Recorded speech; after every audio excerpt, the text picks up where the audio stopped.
जी, नमस्कार, जय हिंद दोस्तों। क्या अमेरिका के अंदर एक रेवोल्यूशन आने वाला? क्या अमेरिका के अंदर एक नई पॉलिटिकल पार्टी बनने वाली है? क्या डोनाल्ड ट्रंप और एलन मस्क एक दूसरे से आमने-सामने आने वाले हैं? क्या डोनाल्ड ट्रंप जो है, उनके कॉम्पिटिटर बनने वाले हैं एलन मस्क? क्योंकि एलन मस्क ने अभी एक रीसेंट पोल कराया था एक्स के ऊपर, जहाँ पर 80% जो अमेरिकन्स थे, उन्होंने सपोर्ट किया था we need a new political party. This poll is humongous. It will define the narrative. इसका हमारा डिस्कशन है वो इसी के अराउंड रहने वाला। आज हम बात करने वाले हैं जो डोनाल्ड ट्रंप और एलन मस्क के बीच में जो ड्रामा चल रहा है अभी सोशल मीडिया के ऊपर, जो एक्स के ऊपर इनके द्वारा ट्वीट और डोनाल्ड ट्रंप के द्वारा एक ट्रुथ पर तमाम बातें लिखी जा रही हैं, उसका एनालिसिस करने वाला। तो वो भी था जब मस्क ही डोनाल्ड ट्रंप को सपोर्ट करने में सबसे आगे रहते थे। लेकिन अब जो सीन है ना, जो खेला है ना, वो पूरी तरीके से पलट गया है। क्या कारण है कि एलन मस्क जिन्होंने फंड किया, जिन्होंने सपोर्ट किया डोनाल्ड ट्रंप को, अब वो उन्हीं के अगेंस्ट आके खड़े हो गए हैं। कैसे इनका जो ब्रोमांस था, एक जो इनके बीच में 2 भाई, दोनों तबाही वाली जो बात चल रही थी, इनके 2 भाई इलेक्शन में थे। एलन मस्क, डोनाल्ड ट्रंप जिस तरीके से खड़े हुए थे और दोनों तबाही, जिस तरीके से उन्होंने इलेक्शन जीता, वहाँ से अब इनके बीच कोई दुश्मनी है। उस तक का जो जो सफ़र था, ये कैसे पासा पूरा पलट गया। और अभी जो सबसे बड़ी चीज़ एलन मस्क ने कही है, एपिस्टन फाइल्स, इसको भी समझना पड़ेगा हमें, या फिर क्या है ये एपिस्टन फाइल्स जिसके बारे में एलन मस्क ने कहा है, it could be the greatest revelation, एक बहुत बड़ा खुलासा होने वाला है। स्टेप बाय स्टेप अनफोल्ड करते हैं। तो चलो शुरू से शुरू करते हैं आखिर। तो ये बात जो है वो शुरू होती है 2016 में, जब प्रेसिडेंशियल कैंपेन शुरू हुआ था। आपको याद होगा डोनाल्ड ट्रंप 2016 में प्रेसिडेंट के लिए खड़े हुए थे। लोगों को लिहाजन लग रहा था इसमें कि एलन मस्क जो हैं इससे दूर रहेंगे। एलन मस्क भाई साहब जो हैं वो कहाँ पीछे रहने वाले थे। 2016 में भी एलन मस्क निकल के आते हैं और ट्रंप की पॉलिसीज़ को सपोर्ट करते हैं। तो एलन मस्क ने उनकी पॉलिसीज़ को खुल्लम खुल्ला एकदम पूरे स्पेस में ओपनली यहाँ पे सपोर्ट किया।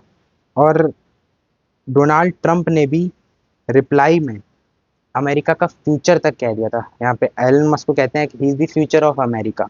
तो देखो किस प्रकार की इनकी दोस्ती चल रही। 2022 अक्टूबर 2022 में सीन एक बार फिर चेंज हुआ, जब एलन मस्क ने ट्विटर को एक्वायर किया। आपको पता होगा 44 बिलियन डॉलर की वो डील हुई थी, जब एलन ने ट्विटर को खरीदा और तभी से ट्विटर का नाम बदल के एक्स कर लिया। और जब उसको एक्वायर किया उन्होंने, तो डोनाल्ड ट्रंप, जिनका उस टाइम पर जो ट्विटर अकाउंट था वो बैन कर दिया था, जो एक्स अकाउंट था उसको वापस रीइंस्टेट कर दिया। एलन मस्क ने अनाउंस किया कि he is the supporter of freedom of speech. ये जो इंसिडेंट्स हुए, ट्वीट्स, मीम्स, ये सब शेयर होने लगे। इससे इनकी दोस्ती जो है वो 2022-2023 के दरमियान और यहाँ से गहरी होती गई। और 2000 एलन मस्क जो है वो एक रिपब्लिकन कैंडिडेट को वोट करते हैं। इट वाज 2022 जब एलन मस्क एक रिपब्लिकन कैंडिडेट को वोट देते हैं, और 2024 में फाइनली डोनाल्ड ट्रंप को ओपनली सपोर्ट करते हैं। इनकी रैलीज पर जाना, आपने देखा होगा फोटोज जिस तरीके से लास्ट ईयर निकल कर आई थी, कि एवज में डोनाल्ड ट्रंप ने भी मस्क के काफ़ी बड़े एडमायरर थे। जब डोनाल्ड ट्रंप जीत कर आए तो दोनों ने पॉलिसीज़ की बात करी, लॉज की बात करी, और एलन मस्क जो थे उनके सबसे बड़े चीयर लीडर थे। साल भी जब ट्रंप भाई साहब का प्रेसिडेंशियल इलेक्शन का कैंपेन चल रहा था, जब जगह जगह जाके रैली कर रहे थे, उस दौरान भी मस्क ने ट्रंप के कैंपेन में 200 मिलियन डॉलर डाले थे, जो कि भारतीय रुपए में लगभग 1800-1900 करोड़ रुपए होते हैं। और जब ट्रंप जीत के आए तो ट्रंप ने मस्क को इसके बदले DOGE, department of government efficiency का हेड बनाया। एक एक आप मान लीजिए जैसे हमारे इंडिया के अंदर अलग अलग मिनिस्टर्स होते हैं, अलग अलग डिपार्टमेंट्स होते हैं, यूएस के अंदर भी डिपार्टमेंट ऑफ गवर्नमेंट एफिशिएंसी होता है, जिसका जो मेन टास्क होता है कि वो जो फेडरल गवर्नमेंट है यूएस के अक्रॉस, उसकी स्पेंडिंग को मैनेज करना। इन दोनों के बीच जिस तरीके से जो ब्रोमेंस चल रहा था, आप देखिए डीओजी का हेड बनना उसके बाद, तो अब ऐसा मान के चलिए कि मस्क जो है वो ट्रम्प के इतने खास बन गए, गवर्नमेंट जितनी भी मीटिंग ऑफिशियल मीटिंग करना हो, क्योंकि ऑलरेडी गवर्नमेंट में जुड़ गए थे। इवन उनके जो एयरफोर्स वन जो प्लेन होता है जिसके अंदर यूएस के जो प्रेसिडेंट्स होते हैं वो सारे ट्रैवल करते हैं, उसके अंदर एलन मस्क ट्रैवल करते हैं एयरफोर्स वन के अंदर, जो एक्सक्लूसिव रहता है प्रेसिडेंट के लिए। इवन लास्ट ईयर एक फ़ोटो भी वायरल हुई थी जहाँ पर एलन मस्क अपने 7वें बच्चे के साथ जो है ट्रम्प के ऑफिस में मौजूद थे। कि एलन मस्क ने यहाँ पे डॉज का हेड बनते ही काफ़ी सारे ऐसे स्टेप्स भी लिए जिससे जो डोनाल्ड ट्रम्प की एडमिनिस्ट्रेशन थे उसमें काफ़ी वास्ट इन्फ्लुएंस यहाँ पर पड़ा एलन मस्क का। चाहे आप देखिए एलन मस्क ने आते ही वहाँ पे गवर्नमेंट का जो स्टाफ था उसको डिसमेंटल कर दिया। बहुत सारी फेडरल एजेंसीज़ को यूएस के अंदर जो अलग अलग फेडरल एजेंसीज़ हैं उनको यहाँ पे डिसमेंटल कर दिया, बहुत सारे एम्प्लॉयज़ को निकाल दिया जिसके अगेंस्ट प्रोटेस्ट भी हुई।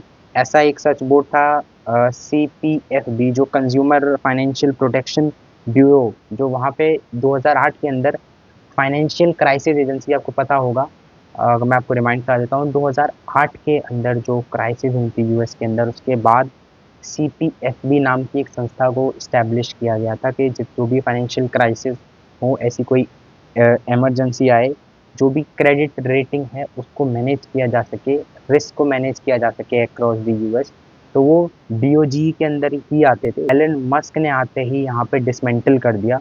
यहाँ पर इन दोनों की जो दोस्ती है उसके लिए मुझे एक शायरी याद आती है, मैं शायरी पढ़ना चाहूँगा।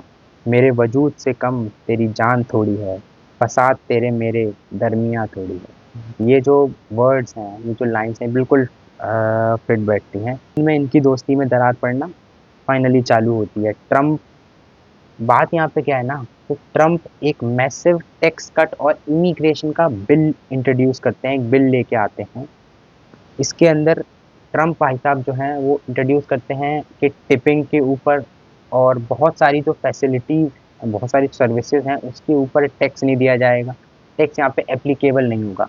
अब देखिए मस्क जो है वो बिजनेसमैन इंसान है, मस्क को ये इस तरीके की जो पॉलिसीज़ हैं उनको ये जो बिल है वो कतई पसंद नहीं आया। मस्क ने बोला कि इससे देश का जो टैक्स कलेक्शन है उसमें घाटा होने वाला है, देश जो है ना वो फिस्कल डेफिशिएट की तरफ जाएगा। ट्रम्प ने यहाँ पर सीधा सीधा बोला that one big beautiful bill has pass the house of representative, ये उनके एक्ट का जो पोस्ट है मैं उसके वर्ड्स कोट कर रहा हूँ। That one big beautiful bill has pass the house of representative, big historic, यहाँ पर जो बिल है इसको इस तरीके से इंट्रोड्यूस किया।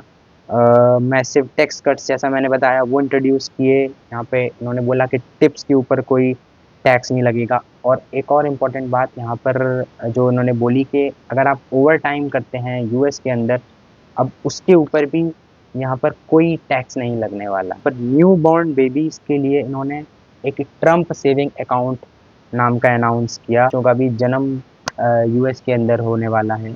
हमारे इंडिया में भी ऐसी कई सारी पॉलिसीज़ होती हैं जो प्रधानमंत्री जी के नाम पर होती हैं। इसी तरीके से इन्होंने यूएस के अंदर भी इस तरीके की पॉलिसीज़ को इंट्रोड्यूस किया, जो सेविंग अकाउंट है वो इंट्रोड्यूस किया। फेडरल स्ट्रक्चर को भी समझना होगा। देखो यूएस में क्या है ना, यूएस में भी 2 हाउसेज़ होते हैं। एक पहला होता है हाउस ऑफ सीनेट, दूसरा होता है house of representative. House of senate को अगर मैं इंडिया से कंपेयर करूँ तो आप मान लीजिए राज्यसभा। हाउस ऑफ सीनेट होता है अपर हाउस और हाउस ऑफ रिप्रेजेंटेटिव जो होता है वो लोअर हाउस होता है।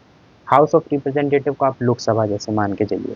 अब यहाँ पर जब मस्क को ये बिल रास नहीं आया तो उन्होंने एक्स के ऊपर इसकी अपनी जो है वो स्ट्रॉन्ग एम्बार्कमेंट, मतलब या स्ट्रॉन्ग डिससेटिस्फेक्शन जो हो सकते हैं वो शो करी उन्होंने। और इसके अगेंस्ट में वो एक्स के ऊपर निकल के आते हैं डोनाल्ड ट्रम्प को, और डोनाल्ड ट्रम्प को क्रिटिसाइज करते हुए यहाँ पर पोस्ट करते हैं, without me Trump would have lost the election. मैं पूरा पढ़ देता हूँ यहाँ पे।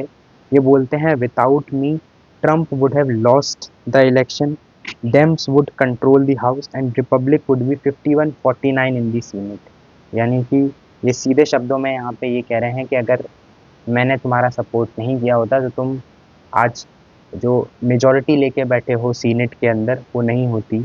और एक तरीके से उन्होंने अपने आप को हीरो की तरह यहाँ पे दिखाने की कोशिश करी है। यहाँ पे डोनाल्ड ट्रंप को सीधा मैसेज दिया है कि अगर तुम मेरे बिना कुछ भी नहीं हो, इस तरीके की यहाँ पे मैसेज देने का ट्राई किया है। इसके बाद ट्रंप भी कहाँ पीछे रहने वाले थे, ट्रंप भी यहाँ पे क्रिटिसाइज करते हुए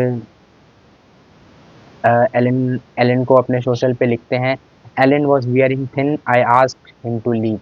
इसके बाद जो है एलन मस्क डोनाल्ड ट्रंप को अनग्रेटफुल पर्सन कहते हैं। तो एलन मस्क यहाँ पे कहते हैं कि जितना उन्होंने किया था डोनाल्ड ट्रंप के लिए इलेक्शन के दौरान, उसका उन्होंने बिल्कुल भी मान नहीं रखा, कि उनके लिए एक तरीके से उनकी बेइज्जती यहाँ पर हुई है।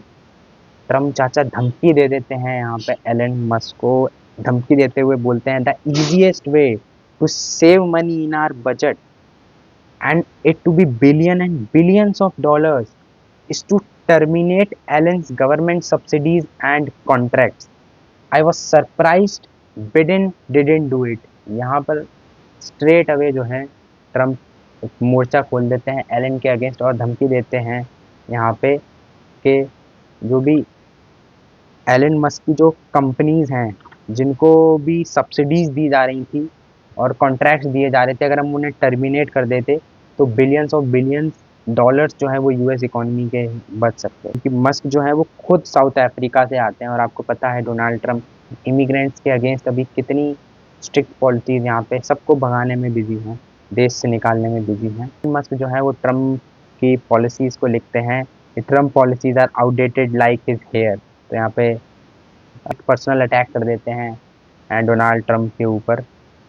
और इनके बीच में मड स्लिंगिंग जो है वो होती रहती है। मड स्लिंगिंग का पूरा सीजन चालू हो जाता है। वो मस्क साइड के जितने सपोर्टर्स हैं वो ट्रंप को अगेन अनग्रेटफुल, जो मस्क ने भी खुद भी बोला उसी को दोहराते हैं। वो जो उनके सपोर्टर्स है वो उनका एक ही चीज़ माननी है कि Donald it was Elon Musk who stood by Donald Trump's election campaign, और उन्हीं की वजह से जो है वो सारी विक्ट्री मिली है। ऑन दी अदर हैंड जो ट्रम्प साइड जो लोग भी डोनाल्ड ट्रम्प को सपोर्ट करते हैं वो बोलते हैं कि Musk is a traitor, Musk is jealous of Donald Trump.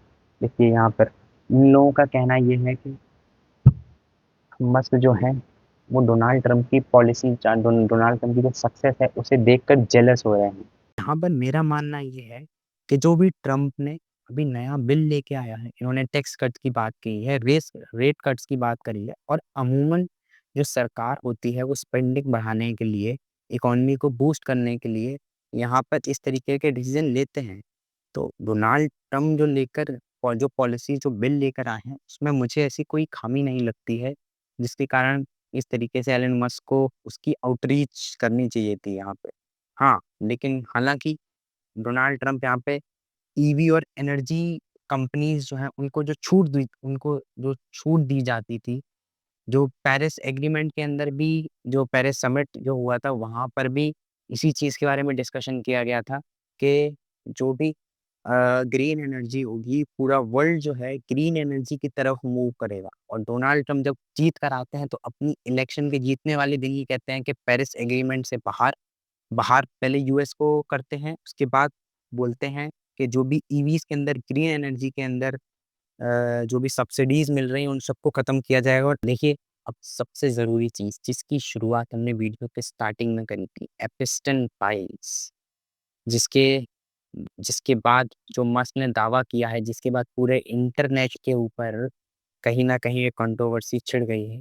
थोड़ा समझ लेते हैं कि एपिस्टन फाइल्स हैं क्या? यहाँ पे देखिए मस्क ने दावा किया है कि एपिस्टन फाइल्स के अंदर जो है वो डोनाल्ड ट्रम्प का भी नाम इन्वॉल्व्ड है। देखिए एपिस्टन फाइल्स जो है ये एक पर्सन जेफरी एपिस्टन के नाम के बाद यहाँ पे एपिस्टन फाइल्स बनी थी। जेफरी एपिस्टन जो था वो अमेरिका का एक मशहूर सीरियल क्रिमिनल था। उसके ऊपर बहुत सारे रेप, मर्डर और ह्यूमन ट्रैफिकिंग, मेनली उसका जो काम था वो ह्यूमन ट्रैफिकिंग करना, गर्ल्स को ट्रैफिक करना, ना बड़े-बड़े सेलिब्रिटीज़ को। क्या कि जेफरी एपिस्टन को यहाँ पे अरेस्ट किया जाता है। जेल में रखा जाता है। 2019 के अंदर जो एपिस्टन, ये जो व्यक्ति था, ये सुसाइड कर लेता है। इसके सुसाइड करने के बाद जो भी जांच में, जो भी इन्वेस्टिगेशन के दौरान जो भी डॉक्यूमेंट्स, कॉल्स, रिकॉर्ड्स और जो भी चैट्स यहाँ पर मिलती हैं, उन्हीं को एपिस्टल फाइल्स बोला जाता है। यहाँ पे मान लीजिए एक दस्तावेज है जिसके अंदर इस बंदे से जुड़े सारे यहाँ पे रिकॉर्ड्स हैं, यहाँ पे सारे डॉक्यूमेंट्स हैं कि किस किस इंसान को यहाँ पर इसने गर्ल्स या उसकी ह्यूमन ट्रैफिकिंग यहाँ पर करी थी। देखिए फरवरी 2025 के अंदर जो यूएस डिपार्टमेंट ऑफ जस्टिस है, वहाँ पे कुछ बहुत ही सनसनीखेज खुलासे हुए थे। कुछ ऐसी चीजें आउट ऑफ द बॉक्स निकल कर आई थी जिससे अब जाके लोगों को पता चल रहा है। वहाँ जो एपिस्टन फाइल जिसका हमने ज़िक्र किया था पहले, उसके अंदर कुछ चौंकाने वाले नाम आए थे, जिसमें डोनाल्ड ट्रम्प का नाम शामिल था, इसमें माइकल जैक्सन का नाम शामिल था, इसमें जैव का नाम शामिल था, जिसमें हॉर्वे विंस्टिन का नाम शामिल था। लास्ट में देखो, मैं एक ही चीज़ यहाँ पे कंक्लूजन में कहूँगा कि जब पॉलिटिक्स होती है ना, पॉलिटिक्स और पावर के अंदर एक चीज़ बड़ी सिंपल सी है कि दोस्ती जो है ना, वो ज़्यादा देर तक यहाँ पे टिकती नहीं है। और ये दोनों जो ये जो चल रहा है अभी, दो बड़े पावरफुल लोगों के बीच में, ये उसका एक परफेक्ट एग्जाम्पल है। ये दोनों एक टाइम पर दोस्त थे, सपोर्ट करते थे, जीत कर आए थे, फिर एक दूसरे के अगेंस्ट हो गए और अब तो इस लेवल पर आ गए हैं कि एक दूसरे को एक्सपोज करने लगे हैं। तो पॉलिटिक्स के अंदर ईगो और एम्बिशन, 2 चीज़ें। जब ये ईगो जब इंसान के अंदर आता है या एम्बिशन उस इंसान के अंदर आता है, फिर कुछ ना कुछ होता ही। तो यही था आज की वीडियो में पूरा मैंने आपको समझाने की कोशिश करी, डिस्कशन करने की कोशिश करी। अगर मुझसे कुछ रह गया हो तो मुझे कमेंट सेक्शन में बता दीजिएगा। चैनल पर नए हो तो भाई चैनल को सब्सक्राइब कर लेना। मिलते हैं आपसे एक और नई वीडियो में, एक और नए टॉपिक के साथ, एक और नए डिस्कशन के साथ। तब तक के लिए बाय बाय। जय हिंद, वंदे मातरम दोस्तों।